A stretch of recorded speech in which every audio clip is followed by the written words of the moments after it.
এখনো আপনাদের বিচার কিন্তু হয় নাই। প্রশাসনের মধ্যে অনেক খুনি আছেন এখনো লুকিয়ে।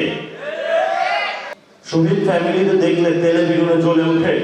আমরা ওদেরকে চিহ্নিত করার চেষ্টা চালাবো, কারণ ওরা হলো গুপ্ত আওয়ামী লীগ। আওয়ামী লীগের যতগুলা লোক আমাদেরকে খুন করেছিল, আপনাদের সন্তানদেরকে, তারা হলো বাহিরে ঘোরাফেরা করে সবাই। পুলিশও নিশ্চুপ, বিভিন্ন দলও নিশ্চুপ। আমরা যখন কথা বলতে যাই, তারা বলে যে চুপ করে থাকে, নাহলে চোখ উপড়ে ফেলবো। বললাম যে ভাই কি হয়েছে, একটু রাতের বেলায় খোঁজ নেওয়ার চেষ্টা করলাম। প্রত্যেকগুলা সন্ত্রাসীর সাথে কারোর সাথে 10 লাখ টাকা, 12 লাখ টাকা, 15 লাখ টাকার বিনিময়ে ওসি এবং ওই জায়গায় যারা দলীয় নেতৃবৃন্দ আছে তারা ভাগ বটোয়ারা করে তাদেরকে জেল থেকে ছেড়ে দিয়েছে।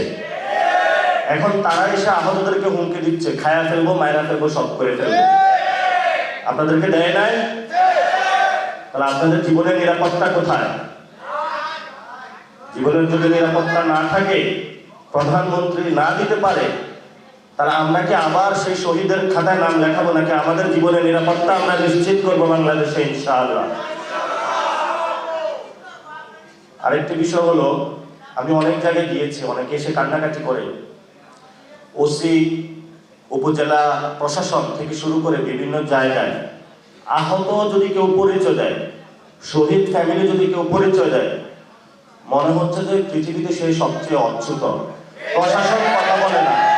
আপনারা যে বাস্তব অভিজ্ঞতার সম্মুখীন হচ্ছেন, আমরা প্রশাসনের ভাইদেরকে বলবো, এখনো আপনাদের বিচার কিন্তু হয় নাই। প্রশাসনের মধ্যে অনেক খুনি আছেন এখনো লুকিয়ে। আবারও এখনো আহতদেরকে 2 বছর ধরে সহ্য করতে পারেন না, শহীদ ফ্যামিলিদেরকে। আমরা বলবো যারা প্রশাসনে এই খুনের সাথে জড়িত ছিল তাদেরকে বিচারের আওতায় নিয়ে আসার জন্য, এবং যারা আহত শহীদ ফ্যামিলিতে দেখলে তেলে বেগুনে জ্বলে উঠে, আমরা ওদেরকে চিহ্নিত করার চেষ্টা চালাবো, কারণ ওরা হলো গুপ্ত আওয়ামী লীগ। প্রশাসনে গুপ্ত আওয়ামী লীগ না থাকলে তাহলে তারা শহীদ ফ্যামিলি এবং আহতদের সাথে এই ধরনের আচরণ করতে পারে না। আপনারা আজকে এসেছেন, অনেকেই বলে আমি বিএনপির বিরোধিতা করি। আমার জীবনে আমি বিএনপির বিরোধিতা করতে যাইনি। প্রথমটা শুরু হয়েছিল, আমি যাত্রাবাড়িতে গিয়েছিলাম একটা প্রোগ্রামে, শহীদদের প্রোগ্রামে। গিয়ে এক শহীদ ফ্যামিলির বাবা উনি বক্তব্য দিলেন, ওনাকে 10 লাখ টাকা অফার করা হয়েছে ওই দলের শহীদ ক্যাটাগরিতে নাম লেখানোর জন্য। 1 নম্বর। 2 নম্বর হলো ওই দিন তারা একটা তালিকা প্রকাশ করে। তারা বলে যে বিএনপির হলো 447 জন বা 547 জন, এরকম একটা তালিকা প্রকাশ করে যে আমাদের দলীয় শহীদ হলো এতজন।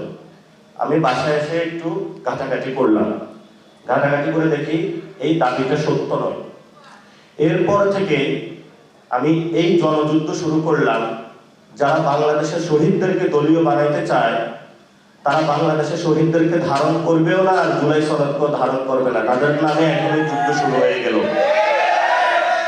এখন অনেকে বলে যে চুপ করে যাবে, হামলা চালাবো, মামলা দিব। তো আমার এতদিন 2টা কথা ছিল, হয়তো কবর অথবা জেল। গতকালকে আমিরে জামাত আরেকটা কথা স্মরণ করিয়ে দিলেন যে আয়নাঘরও হইতে পারে। তো হয়তো বড় জেল অথবা ছোট জেল অথবা কবর। ওরা আমাদেরকে ভয় দেখায়। ভয় দেখায় কি বাংলাদেশের কাউকে নিবৃত্ত করতে পারবে? আপনারা সবাই জীবিত আছেন না? লড়াই হবে, স্বাধীনতা আসবে, সংস্কার হবে, বিচার হবে ইনশাআল্লাহ। আপনাদের নেতৃত্বেই হবে। যেভাবে আপনারা নেতৃত্ব দিয়েছিলেন 24-এ, আমরা আপনাদের নেতৃত্বে কাজ করতে প্রস্তুত আছি। মাঠ ছাড়া যাবে না। জুলাই সনদ বাংলাদেশে হবে, গণভোটের রায় বাস্তবায়ন হবে, বিচার হবে, তারপরে আমরা বাসায় যাব। এর আগে 1 সেকেন্ডের জন্য আমরা বাসায় যাব না ইনশাআল্লাহ। রাজপথে সেই লড়াইয়ের প্রস্তুতি নিন। আর এখানেই লেখা আছে, আলিফের চোখ ফিরিয়ে দে। ফেরত দিতে পারবে? কোথায় থেকে দিবে? নিজের তো চোখ নাই।